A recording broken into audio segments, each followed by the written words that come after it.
Welcome to CSIS Online. Join us as we bring together top experts and thought leaders to discuss innovative ideas and real-world solutions to global issues, from security and economics to technology and environment. Tune in and be part of the conversation.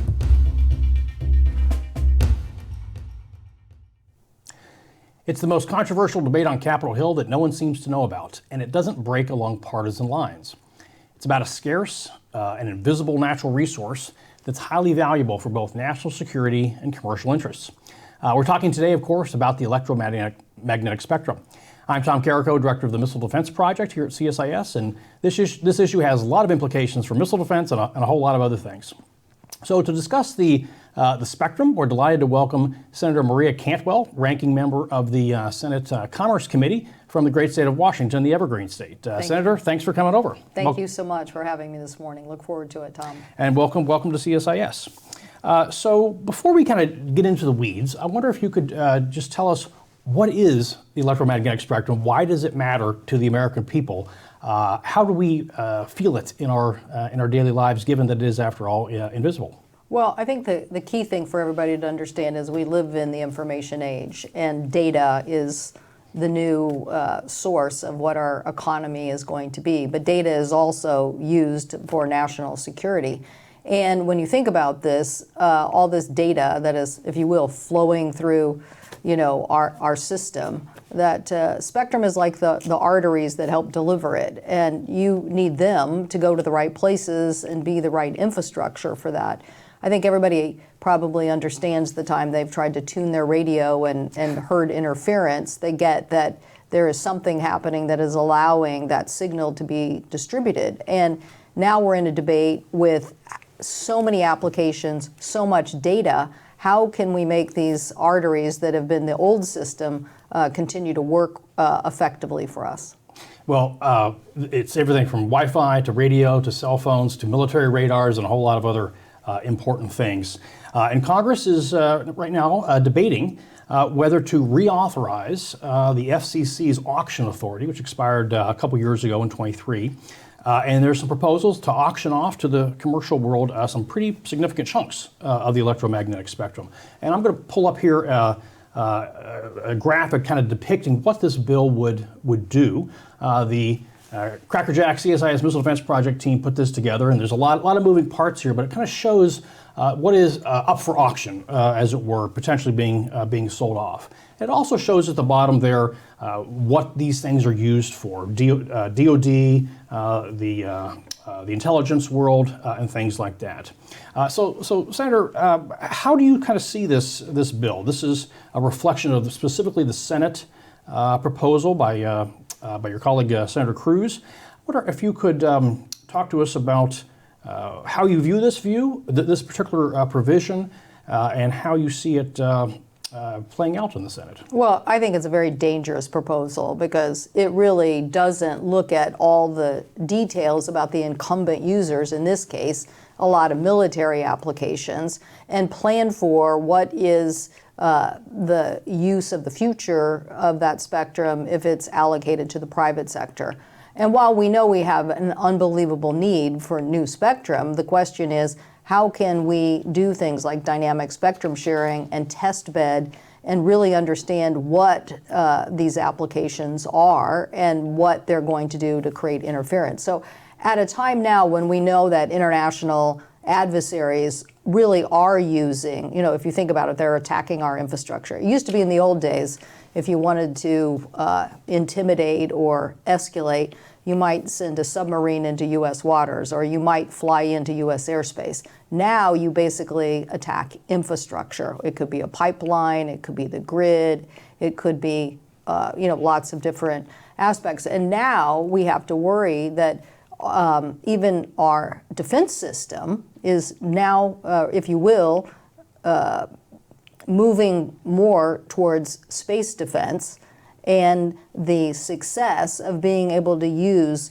a very protected, secure communication system. So why at the time when warfare is moving to the sky and you need to secure it in a more significant way than we are doing today, why would you all of a sudden just tear open that whole space and basically say, throw in a lot of interference from commercial users? Oh, by the way, it could be the Chinese, and they could do something very deleterious, just like what, if you think about the infiltration of the Chinese balloon, how did that get this far into the U.S. airspace and we didn't even know it?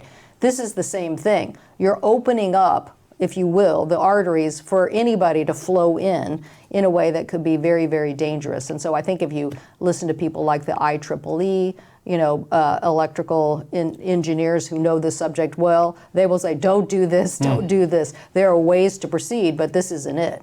Well, and we hear all the time about how the future of war is going to be more about electronic warfare and this sort of thing, non-kinetic, this, that, and the other thing. It's a constant refrain. And so, you're involved in these negotiations. What's driving the push for these spectrum auctions? Where is this coming from? We also hear that, this is a spectrum arms race with China. How do you see that? Well, I wish we were involved in the negotiations, because I would definitely go to the White House and say to the President of the United States, you have a vision of what you want to do to make the United States more secure with Golden Dome and all of these ideas, and you did help in the initial creation of a space force, but got news for you, you are disarming. This is about disarming, and you are basically going to hand the Chinese a victory. I'm not the only person saying this. This is written up in lots of different articles about what's happened, particularly because of ORAN. This was about us getting a secure network that the United States could depend on for our communication,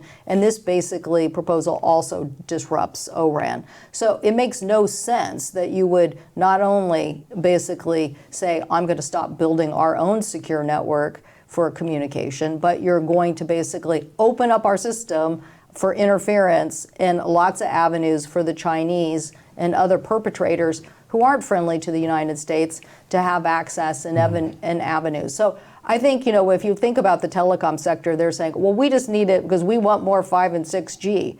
But you're basically saying, I'm going to open up critical defense infrastructure to the infiltration by a lot of people to come in and interfere. So it would make the Chinese balloon thing look like nothing.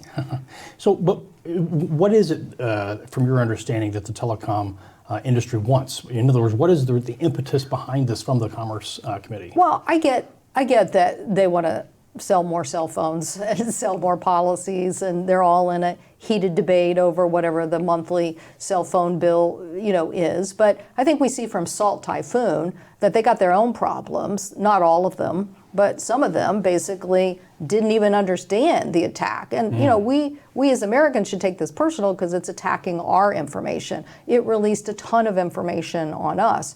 So you have to build more secure networks, telecom sector.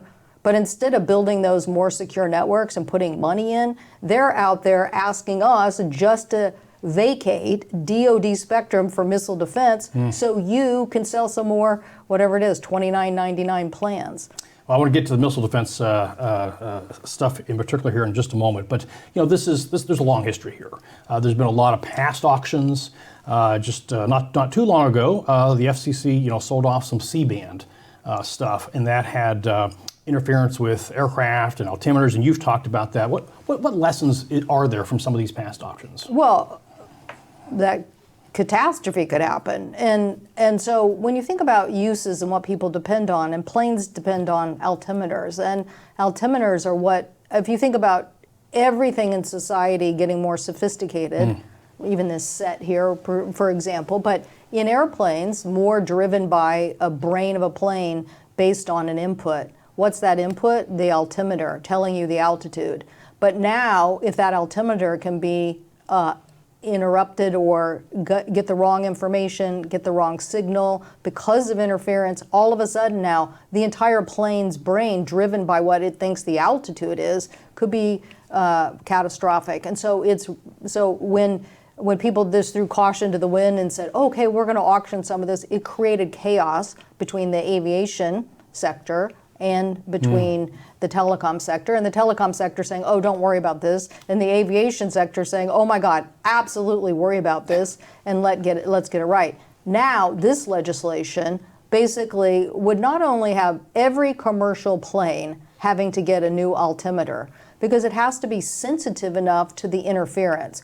the planes that we're flying today do not have altimeters that are sensitive enough. Every DoD plane would also have to get a new altimeter calibrated to deal with the interference. Now, if that isn't enough to stop a bill right there, I don't know what is. But I guarantee you, no one is telling my colleagues every plane and every DoD asset will need a new altimeter. And it's not just a new altimeter. It's not just like, oh, I'm going to replace this part.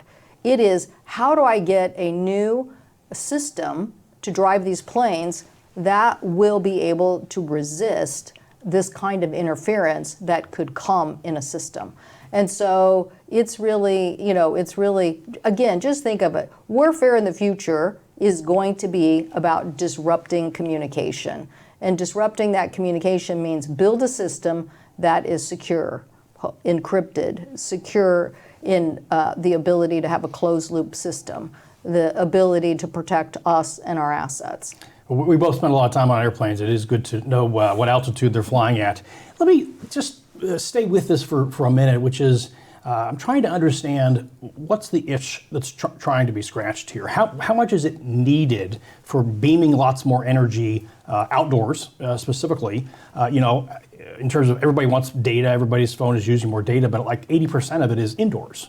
And so, it seems like there's prospects for low power indoor use of more stuff, but protecting the outdoors to not have interference. And on Tuesday of this week, I noticed that AT&T's chief CFO was saying that actually they've got a lot of spectrum. That he said that there's no pressing need that I feel like we have to go out and acquire spectrum in the next 12, 24, even 36 months because they're using the spectrum they have more efficiently. What's your thoughts on that? Well, if that's the case, why are we going to disrupt our national security on behalf of this telco sector? Then why are they pushing? So if they want to send a letter to the president saying, don't do this because we haven't achieved this, great. But what Americans need to know is that we're not doing this just at the behest of industry. Now, I will say, we do want to be the leaders in 5 and 6G, that the commercial applications, I think of innovation as the United States has been good at innovation. We could talk a lot about the budget cuts on all sorts of science things that are horrific, and the fact that but our goal should be for innovation to happen all across America. We don't want it just in Seattle or Silicon Valley or in Boston. We have so much innovation in the information age, we want it to happen more places. Well, if we want it to happen more places, we need better distribution of broadband capabilities with 5 and 6G, and we want to lead in telecommunications. If I had anything I want out of this, it is to create a new regime where DoD and the outside most sophisticated technology companies and their CTOs are communicating about the future and working together on how to successfully navigate this very challenging time. That way, we'll be the leader in both 5 and 6G and the military applications. Well, and on the military side, you sent a letter just about a month ago to Secretary Hegseth, and you described the auctioning of at least some of these spectrum bands as a grave error, and highlighting the tension between, I think, short-term commercial interest and long-term national security. And one of those bands was called the Low 3, the S band, which until about 5 minutes ago was targeted for auction. So what's the response that you've heard from DoD leadership?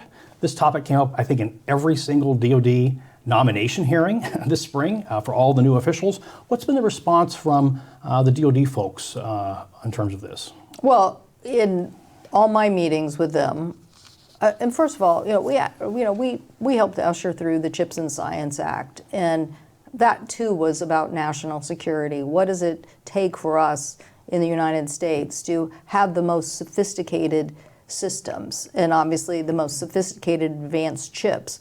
And now you have to think about this as the most sophisticated way for those chips to be effective in delivering the mission that they are set out to do. And so the fact that you, again, would not protect this particular ban for effective use basically is almost like saying you're disarming the United States, or you're basically inviting the interference that could make us less effective. And again, it's not like this was 10 years ago. This is lots of evidence now. Just look at what just happened in Ukraine, that this is the warfare front, of the future. And so we see real applications on the ground right now that if you could interfere with any kind of system, you're putting something at risk. So I think that DoD in the past has been very clear. I'm not sure what's happening of late. I'm not sure Mr. Hegseth, Secretary Hegseth, understands this technology. I think that's really a big thing that's going on. I'm not sure a lot of these people understand the technology at all. They certainly, if they did, they wouldn't be advocating for this level of,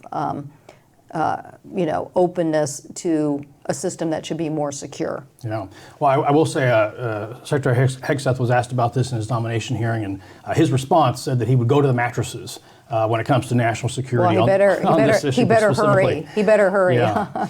And the Pentagon's, I think, acting chief information officer has, I think, commented recently that some 1,100 weapon systems, platforms, missiles, etc., use this what we call low 3 S-band spectrum. And if we could pull up the weather graphic, this low 3.1 to 3.45 in particular, which is called the Goldilocks zone for military radar specifically. Not all gigahertz are created equal. The low 3 penetrates weather just a lot better than others, for instance, and so it's really important for the missile defense mission in particular. The Biden administration estimated something like $100 billion with a B to recreate all of our missile defenses, and as it turns out, that it may not even be possible because you can't just substitute 1 gigahertz for the same qualitative effort. You've written to Secretary Hegseth, for instance, about the low 3 in particular as relevant for Golden Dome. I wonder if you could speak a little bit about why this part of the spectrum is so important. Well, it's the use that you just described is important because, again, when you think about warfare moving to the sky and ability to disrupt or intervene or, change a signal that is being sent, again, we see lots of avenues already where we're being attacked, as I mentioned before, on pipelines and security, which is just somebody being able to infiltrate that infrastructure and cause a disruption, a shutdown. And so here, though, when you think about that kind of activity happening, you are disabling or allowing us to, not be able to effectively deliver. But in Golden Dome, we're trying to say, how do we create a more secure network, a system that protects the United States overall from being attacked by more advanced missiles or systems that people are developing internationally. And so you want to be able to create that layer of a secure system. And again, if you aren't making it secure, and we all know from the Huawei example, like we made mistakes by allowing an infiltration that could be from a company backed by a foreign government, in China's case with Huawei. So we had to say, look, we can't have that. We can't have that. I do think everybody on the Hill gets that. Okay, we can't have Huawei equipment. Okay, well, why are you going to then let Golden Dome basically be interfered with that could be the same potential? And it just doesn't make sense. Well, you mentioned that a lot of people on the Hill understand the Huawei thing, but it took some education. It took a while to get there. What is your sense of the level of understanding of, as it were, education among your colleagues in the House and Senate? On this issue? On this issue, yeah. Oh, very small. Very small. Yeah, all right. Very small. Unfortunately, I mean, it does get, technical quickly. It is a changing landscape. It is, an interest that we have to be competitive, in the private sector and fulfill an innovation agenda, and also make that innovation agenda a top priority in DoD. So I do think people understand that we need to do both of those things and want to do both of those things. That's why I think last year when we were able to get DoD and NTIA to agree on a process to move forward on ideas of test bedding technology that would work for the future was the right approach. This approach is kind of like, oh, we just have a big resource fight. We're going to give the private sector the resource, and we're going to take away basically really the backbone of DoD's ability to deliver the services that they have to deliver. And so it just makes no sense that you would make this big swap in a bill that is really very little debated, not seen the bright light of day yet. It probably will just be debated on the Senate floor, and you're going to make this massive, massive infrastructure change on the fly when you have a lot of past concerns about it. It just makes no sense. Yeah. Well, it is good that the bill in its current form does protect the lower three. But let's walk up the spectrum, as it were, together. You mentioned the altimeter issue, which is kind of the low 4 gigahertz, and anybody who picks up a newspaper sees the importance of electronic warfare in Ukraine, but they also see the importance of drones. And as it turns out, the 4 gigahertz is also almost exclusively for UAVs for DoD. You called that out in your letter to Secretary Hegseth. I wonder if you could talk a little bit about, how are we supposed to have military superiority? How are we supposed to go out and do all this UAV stuff? And there was an executive order on going out and having drone dominance. How are we supposed to do that if we potentially will have this interference? I saw a little company in my state develop a drone technology that was very used in Iraq and Afghanistan. They were later acquired. But I've seen this whole industry in the last 2 decades grow up into now being really kind of, if you think about it, DoD likes this because we're not using humans in the delivery. So this is going to be the warfare of the future. And so again, making sure that it can deliver what it's supposed to deliver and can't be disrupted by a signal or thrown off track or never get on or diverted back in some way to a place you don't want it to be delivered is all part of the new warfare landscape. And we want to be the best at it. But you have to have the spectrum and the protections and the capabilities. So asymmetric warfare is always the threat of the future, for sure. But if you think about it, asymmetric warfare with drones, where you stand down on the technology, and again, you let somebody else become more superior, it is really the battle du jour. And we can see that from what happened to Russia with Ukraine, and now what would happen. And when you think about it, I know we spend a lot of time thinking about this as it relates to our officials and when they're abroad, and how do you make them secure? How do you make sure that the whole system is secure? So again, these are important issues that need. If we're going to be leaders, then we have to be in an environment where they know that they can develop that capability, and they're going to have, again, that network that is secure. Now, I think you alluded to this a little bit earlier, but in 2021, the 5G rollout had a little bit of a bump, and there was a lot of cost to airlines, passengers stranded. I wonder if you could talk about that a little bit. Well, I think it was an example of catastrophe. It was an example of use of somebody saying, okay, we can just do this, you move.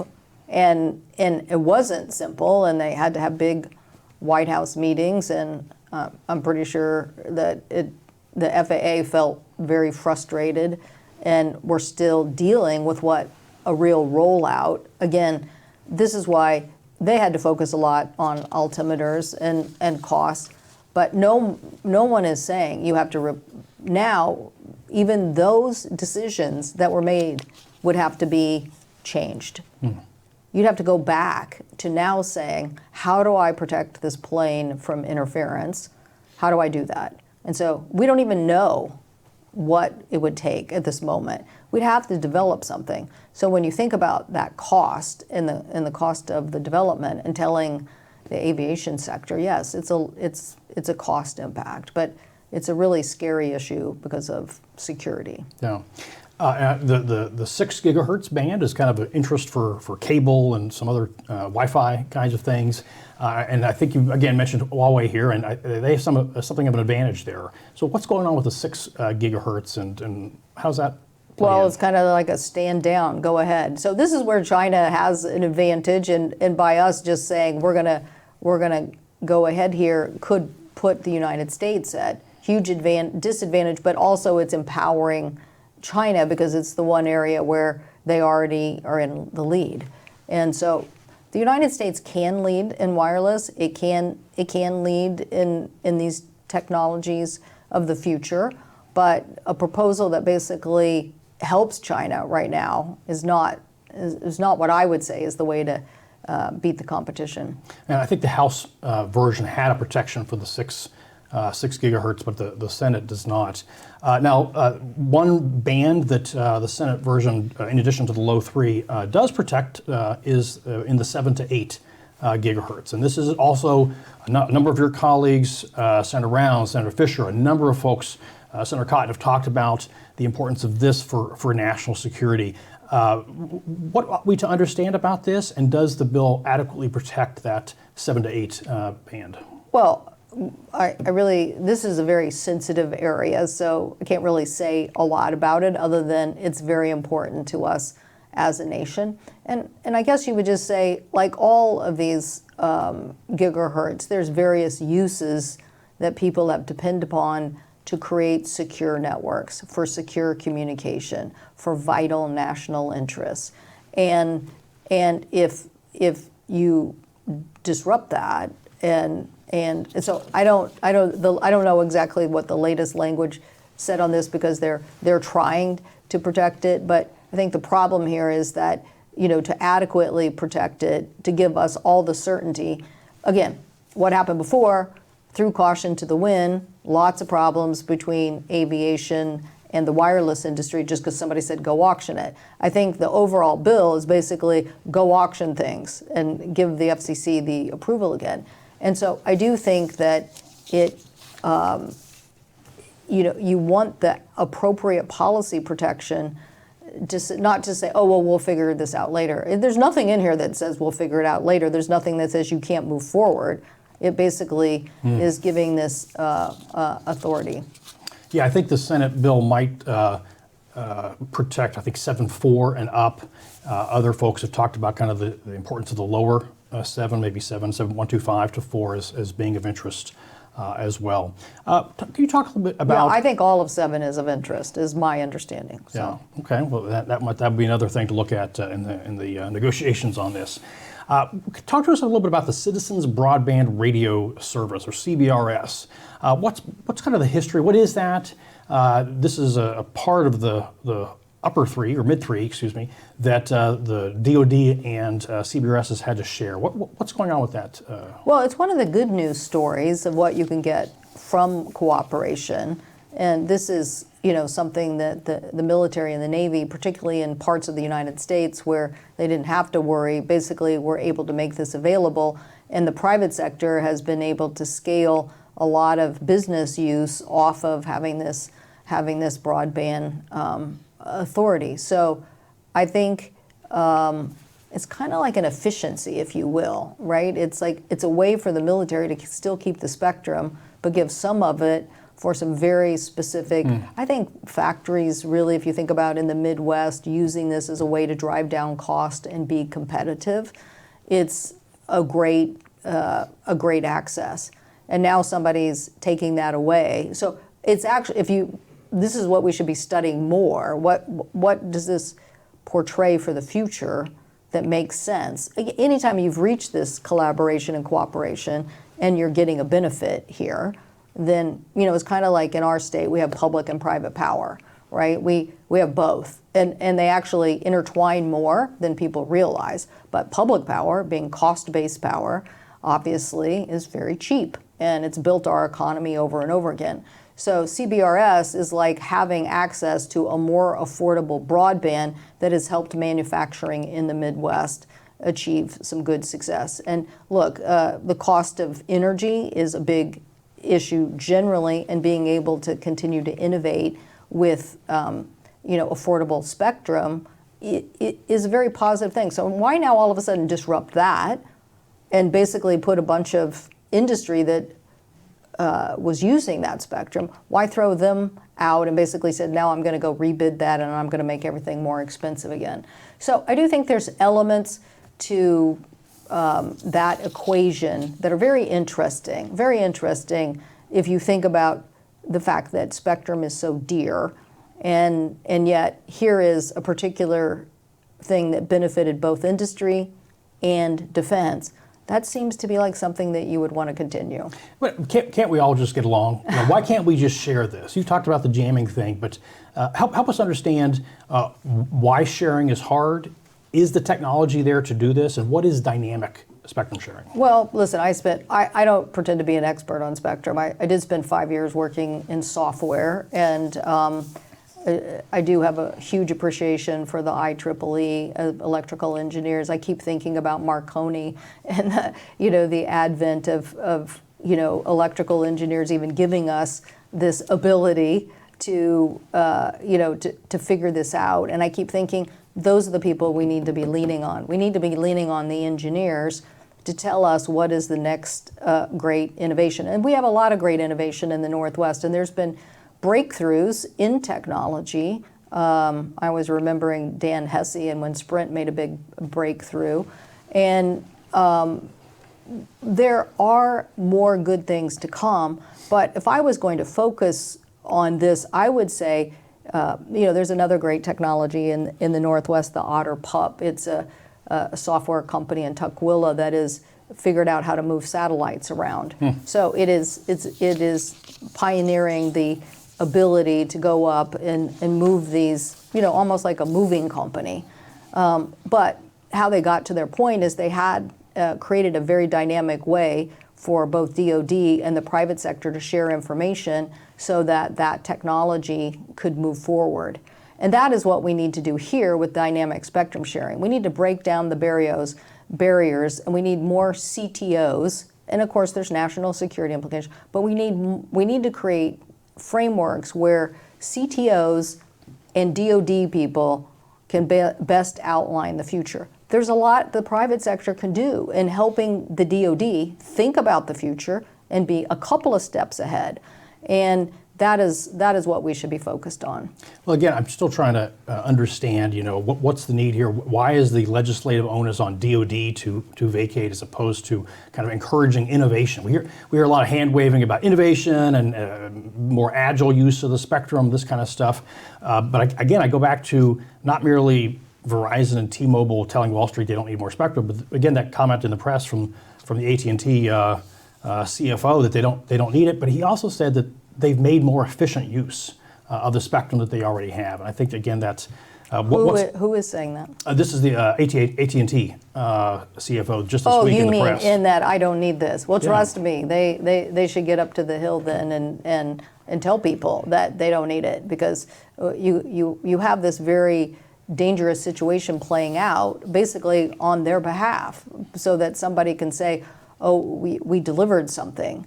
And this has been an ongoing dispute, challenge, fight. I can't tell you, even within the government, just as I mentioned before about radio interference, which I think most Americans get and understand. Yes, it could be mountains, it could be another radio station, it could be this. Okay, now as you look at spectrum, you have more of this potential interference, and what do you do about it?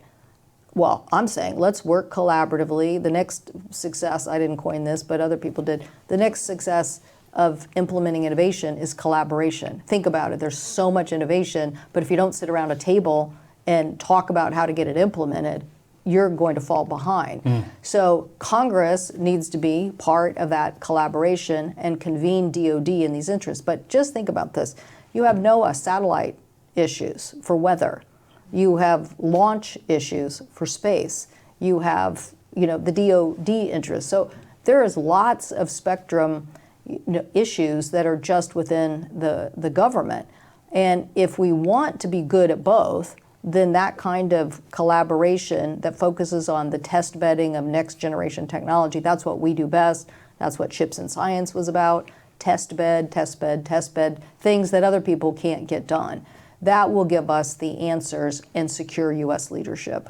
Yeah, you mentioned, speaking on the innovation front, you mentioned earlier the ORAN, OpenRAN, which is trying to create secure networks that reduce dependence on the likes of Huawei, for instance. Does the reconciliation bill, the current provision anyway, does it do anything for ORAN? What's going on there? No, it cuts it out. Basically, let's stop doing ORAN. Why? Wait, we made a decision. I'm pretty sure based on national security interest, Mark Warder's been a great leader here, basically saying our national security interests mean let's have our own. We know for sure, but plus we're trying to create an ecosystem. The United States is trying to create an ecosystem. I'm a firm believer that we should be, that we should have a technology NATO, that we should be going to, the 5 biggest technology countries and democracies and setting the rules of the road. We should be going and saying, okay, if you want to produce products, you can't have a government backdoor. And nobody in any country should go buy technology for somebody that has a government backdoor, because now you're just allowing for the infiltration of the system. But just think about that. If we, in Japan and Australia and Israel, other countries, India, we all said, the information age deserves rules of the road. These are the rules of the road. Don't buy technology from countries that do this. We would be putting China in a box. Instead, right now, we're opening the door. Well, I know you've got to get back to the Senate here in just a bit, but let me kind of wrap it up with where I began, the first observation that this is a contentious issue, but it's not a partisan issue. And I wonder if you could just talk a little bit to kind of close this out in terms of across party lines, what kind of commonality you're seeing with, again, some of your colleagues in the Senate or the House? Well, I think it's probably even dividing people within states. And I think those who have deep backgrounds on either technology, as I do, or on defense issues, kind of look at this one way. And those who are a little more just like, I just think I want more. And look, they can be earnest about it. They can be real about it. They might come from a more rural state and they're like, I need more broadband because I want more economic development. I want these things to transpire. And I do too. Trust me, I didn't work so hard on Chips and Science to have it only take place in the Northwest. Listen, the Northwest is going to continue to unfold in unbelievable ways on innovation. I see it every time I go home. But again, we want innovation to be cheaper, so we do want it in other places. So this need of continuing to build out is real, but it is not so essential, according to the AT&T CEO, it's not so essential that it has to happen. It has to happen right now, and there are ways for us to move forward, but the collaboration is the key. So I do think that our colleagues, I hope that they will take a pause and really ask some hard questions, listen to our colleagues who do have those national security chops or those technology chops to understand the dynamic here and don't make a mistake. What happened on the last go around between the aviation sector and the telco sector on this is nothing compared, and it was very disruptive, very disputed. Lots of that's minor. This is massive. And 800 megahertz, that's a lot. It's massive. It's massive in, like, as you said, why are you asking DOD to basically vacate? So there's a big premise that no one has proven, big premise that this is easy to be done. It's not easy. Yeah. There's nothing easy. If you're saying every plane and every DOD asset needs to get a new altimeter, that alone, it says it is not. But even that isn't even the biggest issue. That is an infrastructure issue, and a very serious one because we don't know the answers yet. But when you think about why would you vacate for drones, missile defense, CBRS, and a bunch of other, you're basically throwing the whole system open, and without the technology answers. So let's get the answers. Let's get collaboration. Let's be good at both. Let's be successful here as a country. Let's not fall behind. Certainly don't make it easier for the enemy. Yeah, don't jam my missile defense radars, especially. It's good that the lower 3 is protected in the current form. As you know very well, on Capitol Hill, nothing is done until it's done. So again, thanks for taking the time to talk us through this. And I know you got to get back to the Senate, but thanks for coming over to CSIS. Thank you. Thank you for your interest. Thanks all for tuning in, and we'll look forward to further discussions. Thank you.